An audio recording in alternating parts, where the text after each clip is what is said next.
Hello student, Mustafizur রয়েছে আপনাদের সাথে।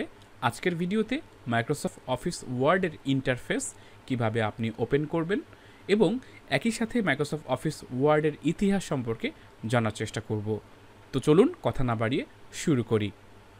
মাইক্রোসফট অফিস ওয়ার্ড মূলত ওয়ার্ড প্রসেসিং সফটওয়্যার। এই সফটওয়্যারের মাধ্যমে আপনি খুব সহজে যে কোনো লেখা, গ্রাফ বা যে কোনো ধরনের তথ্য উপস্থাপন করতে পারবেন।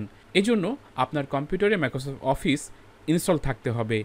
এই ব্যাপারে আরও একটি ভিডিও আমার রয়েছে, ডিসক্রিপশন বক্সে সেই ভিডিওর লিঙ্ক দেওয়া থাকবে। আশা করছি সেই ভিডিও দেখে আপনি খুব সহজে আপনার কম্পিউটারে মাইক্রোসফট অফিস ওয়ার্ড ইনস্টল করতে পারবেন। এরপরে আমরা ইতিহাস সম্পর্কে যদি জানি, উইকিপিডিয়ার তথ্য মতে 1988 সালের 1 আগস্ট বিল গেটস লাস ভেগাসে এর অ্যানাউন্সমেন্ট করেন। সেখানে কিন্তু 3টা প্যাকেজ ছিল, তার মধ্যে Microsoft Office Word, Microsoft Office Excel, Microsoft Office PowerPoint ছিল। এরপরে পর্যায়ক্রমে বিভিন্ন ধরনের সফটওয়্যার এই অফিস সুইটের সাথে যুক্ত হয়েছে। এটাই পরবর্তী সময় নভেম্বর মাসের 19 তারিখে 1990 সালে প্রথম রিলিজ হয় এবং সেই হিসাব মতে 31 বছর বয়স হচ্ছে এই সফটওয়্যারের। তার মানে অফিস কিন্তু একটি সফটওয়্যার না, কয়েকটি সফটওয়্যারের সমষ্টি। তার ভেতরে আমরা অফিস ওয়ার্ড খুব ভালোভাবে শেখার চেষ্টা করব, কারণ কর্পোরেট লেভেল থেকে শুরু করে যে কোনো ধরনের অফিসিয়াল কাজে এই মাইক্রোসফট অফিস ওয়ার্ড ব্যবহার করা হয়ে থাকে এবং এই ওয়ার্ডটাই আমরা মজায় মজায় শেখার চেষ্টা করব। অফিস ওয়ার্ড 365 হচ্ছে লেটেস্ট ভার্সন। তার মানে অফিসের 365 যদি ভার্সন আপনি ব্যবহার করেন, সকল সফটওয়্যার আপনি আপডেট পাবেন। এছাড়া এটা সাবস্ক্রিপশন বেসিস, প্রতি মাসে আপনাকে টাকা দিতে হবে। দেখুন, এখানে যদি আপনি E3 প্যাকেজটা নেন, প্রতিটা ইউজারের জন্য $36 করে দিতে হবে। এছাড়াও আপনি আগের যে কোনো ভার্সন ব্যবহার করতে পারেন। বিশেষ করে অফিস ওয়ার্ড 2013 যে ভার্সনটি রয়েছে, তারপরে যে কোনো ভার্সন আপনি ব্যবহার করুন। 2013 থেকে শুরু করে পরবর্তী যে ভার্সনগুলো রয়েছে সেগুলো কিন্তু বেশ আপডেট এবং অনেক ফাংশন কিন্তু যুক্ত করা হয়েছে। তো সেই ক্ষেত্রে অনেকেই 2007 ব্যবহার করেন, অনেকেই 2003 ব্যবহার করেন। এটা অনেক ব্যাকডেটেড এবং পুরনো সফটওয়্যার। তো সেই ক্ষেত্রে আগের যতগুলো ভার্সন রয়েছে সেগুলো স্কিপ করে 2013 অথবা পরবর্তী যে কোনো ধরনের ভার্সন যে সফটওয়্যার রয়েছে অফিসের, সেগুলো ব্যবহার করার চেষ্টা করুন। তাহলে ভার্সন সম্পর্কে আমরা আলোচনা শেষ করলাম। এরপরে আমাদের এই কম্পিউটারে অফিস ওয়ার্ড অলরেডি ইনস্টল করা আছে। এখন আমরা দেখে নেওয়ার চেষ্টা করব কিভাবে অফিস ওয়ার্ড ওপেন করতে হয়। আমি উইন্ডোজ 11 ব্যবহার করছি, সেই জন্য আমার স্টার্ট মেনু কিন্তু এখানে ম্যাক্সিমাম কম্পিউটারে, বিশেষ করে উইন্ডোজ 10 অথবা 7-এ বাম পাশের কর্নারে এই বাটনটি থাকবে, সেখানে ক্লিক করুন। তাহলে আপনি এরকম একটি মেনু পপ আপ হবে। এখান থেকে কিবোর্ড থেকে W প্রেস করুন, তাহলে W দিয়ে যতগুলো সফটওয়্যার রয়েছে সেগুলো দেখতে পাবেন। দেখুন, W দিয়ে হোয়াটসঅ্যাপ, ওয়ার্ডপ্যাড, এছাড়াও ওয়ার্ড চলে এসেছে। আপনার যদি ভার্সন অন্য কোনো থেকে থাকে তাহলে কিন্তু এখানে ভার্সন দেখাবে। আমি যেহেতু 365 ব্যবহার করছি সেই জন্য শুধু ওয়ার্ড দেখাচ্ছে। তা আমি ওয়ার্ডে যদি ক্লিক করি তাহলে সফটওয়্যারটি কিন্তু ওপেন হয়ে গেল। এইভাবে কিন্তু খুব সহজে আপনি সফটওয়্যারটি ওপেন করতে পারেন। আরও একটি শর্ট টেকনিক কিন্তু আপনাদের দেখিয়ে দিচ্ছি। আমি এটি ক্লোজ করার জন্য এই ক্লোজ বাটনে ক্লিক করলাম।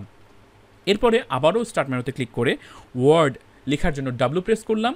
এরপরে রাইট বাটন ক্লিক করে পিন টু টাস্ক বারে ক্লিক করব।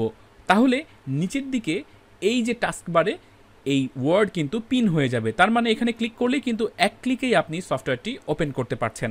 এটা হচ্ছে শর্টকাট ওয়ে। এভাবেও কিন্তু আপনি খুব সহজে মাইক্রোসফট অফিস ওয়ার্ড ওপেন করতে পারেন।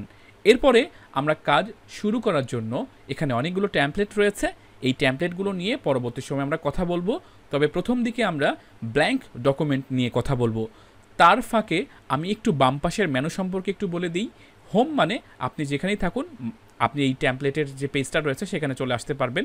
নিউ মানে নতুন পেজ আপনি নিতে পারবেন। ওপেন মানে আপনি যদি এর আগে ওয়ার্ড কোনো ফাইল লিখে থাকেন সেই ফাইলটাও কিন্তু আপনি এখান থেকে ওপেন করতে পারবেন।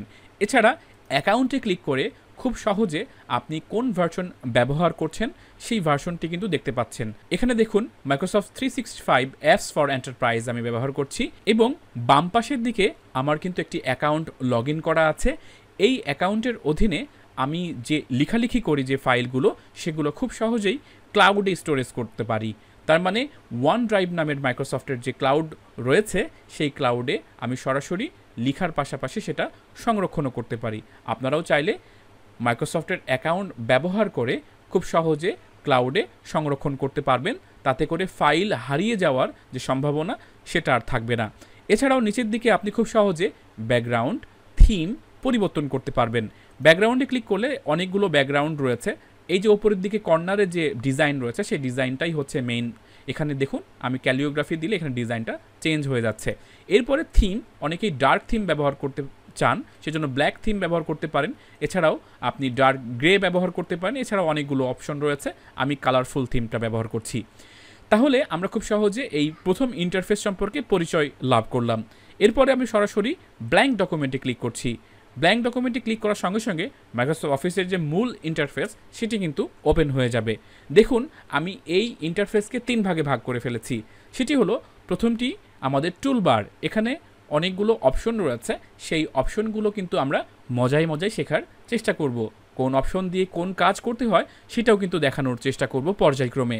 এছাড়া মাঝখানে যে ডকুমেন্ট অপশন রয়েছে এখানে কিন্তু আপনি মূল ডকুমেন্টটি দেখতে পাচ্ছেন, এবং এই মূল ডকুমেন্টের পাশাপাশি নিচের দিকে ফুটার অপশন রয়েছে। এখানেও কিন্তু আপনি খুব সহজে বেশ কিছু অপশন ব্যবহার করে আপনার কাজটাকে আরও সাবলীল করে তুলতে পারবেন। এই যে ইন্টারফেস রয়েছে এই ইন্টারফেস সম্পর্কে আমরা পরবর্তী ভিডিওতে আরও বিস্তারিত বলার চেষ্টা করব। তবে আজকে আমরা বেসিক কিছু অপশন শিখে নেওয়ার চেষ্টা করব। যেমন আমরা যখন মাইক্রোসফট অফিস ওয়ার্ড ওপেন করব, প্রথম কাজটি হলো এর পেজ সেট আপ করে নেওয়া। কারণ আপনি যে ডকুমেন্টটি লিখুন না কেন সেটি কিন্তু সুনির্দিষ্ট পেজে সংরক্ষণ করতে হয়। আর এই সংরক্ষিত ডকুমেন্ট আপনি যখন প্রিন্ট করবেন, সুনির্দিষ্ট পেজ সেট আপ যদি না থাকে তাহলে কিন্তু আপনার লেখাগুলো কেটে যাওয়ার সম্ভাবনা থাকে। এছাড়াও লেখালেখির পরে যদি আপনি পেজ সেট আপ করতে যান তাহলে পেজের যে এলিমেন্টগুলো কিংবা লেখাগুলো সেগুলো এলোমেলো হয়ে যাওয়ার সম্ভাবনা থাকে। সেজন্য মাইক্রোসফট অফিস ওয়ার্ড ওপেন করেই প্রথম যে কাজটি করবেন সেটি হলো লেআউট অপশনে চলে যান। অনেক ক্ষেত্রে পেজ লেআউট বলে অপশন থাকতে পারে। এই লেআউট থেকে আপনি সাইজ হিসাবে যে সাইজের পেজে আপনি সংরক্ষণ করতে চাচ্ছেন, বিশেষ করে স্ট্যান্ডার্ড সাইজ হিসাবে A4 থাকে, আমি A4 সিলেক্ট করে দিলাম এবং A4 সিলেক্ট করার সঙ্গে সঙ্গে আমার পেজের যে মাপটি সেটা A4 হয়ে গেল। এছাড়াও ওরিয়েন্টেশন নামের যে অপশনটি রয়েছে সেটার মাধ্যমে আপনি আপনার পেজটাকে পোর্ট্রেট অথবা ল্যান্ডস্কেপ করতে চাচ্ছেন কিনা সেটিও কিন্তু দেখিয়ে দিতে পারবেন। এটির অপশন হচ্ছে যে আপনি যদি সোজাসুজিভাবে কোনো প্রিন্ট করতে চান কিংবা সংরক্ষণ করতে চান তাহলে পোর্ট্রেট মোডেই থাকবে, এবং ল্যান্ডস্কেপ মানে আমরা অনেক সময় রুটিন প্রিন্ট করি কিংবা অনেক সময় টেবিলের কাজ করি, সেখানে আড়াআড়িভাবে প্রিন্টের প্রয়োজন হয়, সেজন্য আপনি চাইলে ল্যান্ডস্কেপেও করে দিতে পারেন। যেহেতু আমার ডকুমেন্টটি পোর্ট্রেট মোডেই আমি রাখতে চাচ্ছি সেই জন্য আমি পোর্ট্রেট মোডেই রেখে দিলাম। এছাড়াও আরও একটি গুরুত্বপূর্ণ অপশন রয়েছে মার্জিন। আপনি চারিদিকে কতটুকু মার্জিন আপনি দিতে চাচ্ছেন সেই বিষয়টি কিন্তু এখান থেকে নির্ধারণ করে দিতে পারবেন। আমরা অ্যাডভান্স ক্লাসে, তার মানে পরবর্তী যে ক্লাসগুলো রয়েছে সেখানে কিন্তু আমরা এই মার্জিনের যে সর্বাধিক যে ব্যবহার সেটিও কিন্তু দেখার চেষ্টা করব। নর্মালি আমরা ন্যারো অথবা নর্মাল মানে চারিদিকে 1 ইঞ্চি অথবা হাফ ইঞ্চি মার্জিন ছাড়ি এবং সেই মার্জিন অনুযায়ী কাজ করি। তো আমরা নর্মালি রেখে দিলাম। তো প্রথম কাজ কিন্তু আমাদের শেষ, তার মানে আমরা পেজ সেট আপ যে ব্যাপারটা সেটা কিন্তু করে ফেলেছি। এর পরবর্তী যে ভিডিও টিউটোরিয়ালগুলো আসবে সেখানে আমরা একটি ডকুমেন্ট কিভাবে প্রসেস করতে হয়, ডকুমেন্ট খুব সুন্দরভাবে সাজাতে হয়, বিভিন্ন চিত্র, গ্রাফ কিংবা নকশা দিতে হয়, সেগুলো কিন্তু আমরা দেখার চেষ্টা করব। এছাড়া এই যে টুলবারগুলো রয়েছে সেই টুলবারগুলো সম্পর্কেও কিন্তু আমরা আরও ভালোভাবে স্পষ্ট একটি ধারণা লাভ করব।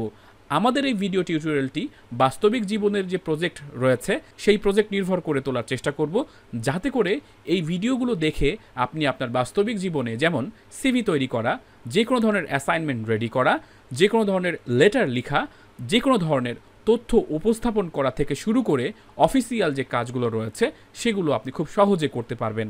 পরবর্তী ভিডিওর আমন্ত্রণ জানিয়ে আজকের এই ভিডিও শেষ করছি। আগামী দিন দেখা হচ্ছে, কথা হচ্ছে নতুন কোনো টপিক নিয়ে। সেই পর্যন্ত ভালো থাকুন। আসসালামু আলাইকুম।